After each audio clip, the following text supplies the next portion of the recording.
don't understand how you could be moving on so fast. Well, I grew up around music. I did a lot of sports. I did figure skating, I did dance, as well as my mom always played us a lot of music, musicals as well. So it was always kind of a part of my life. I think it was just natural. And I mean, I don't know, I still kind of like don't know if I can take this as like a job or if not. I don't know where the line is. Nobody tells you. So then I'm like, okay. So I don't know. It's just like it keeps going. It keeps going. And the style, it just changes. It changes with me. It changes as I grow. I don't wanna come off too strong.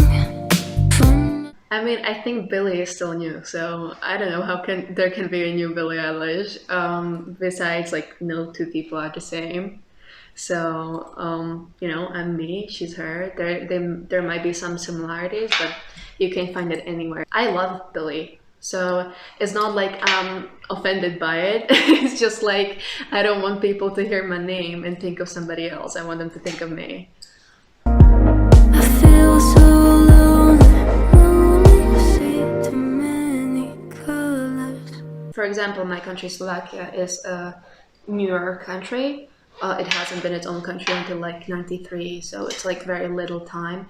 So I think nobody really knows which example to follow because there's so many. And especially with social media being new, there's a wave of young people seeing how it's better in other places, because like before that, people didn't really see outside of their country. Throughout history, the countries around Slovakia and Slovakia itself has been more conservative, so it's you know harder to change. But I think especially with young people on social media, it's changing, and I see this change myself because I talk to young people, and yeah, everybody is, or like almost everybody's trying to help, which I think is really great. So I hope that I can do my part in helping this situation there.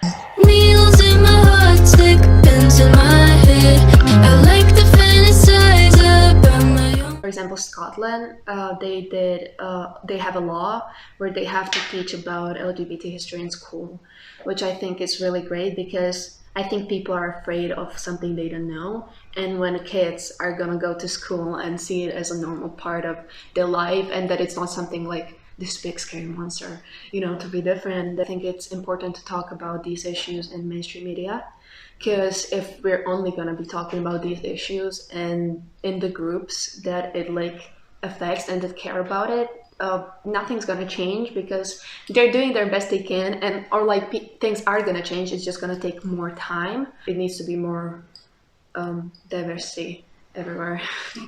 Baby, don't wait up the VM, you know I'm not coming home. I think it's really, I think young people especially can really see when something's only done for a show. Like if there's a TV show and they introduce like a LGBT character, I think if it's only done to be like, oh, now it's like important to do that, I think people can feel that and then they talk about it, and often it leads to the writers and the people actually like changing it and caring about the issue, which I think is really good. So I think and also I think it's important to cast people who are actually part of the communities and not just like casting a straight person and be like, you're gay now.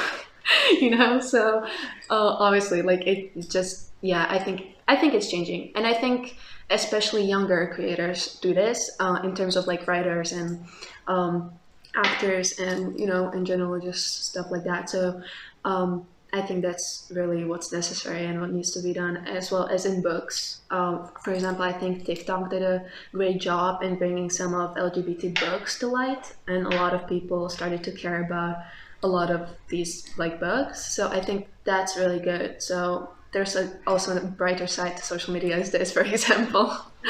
My mouth is full of chewing gum, walls long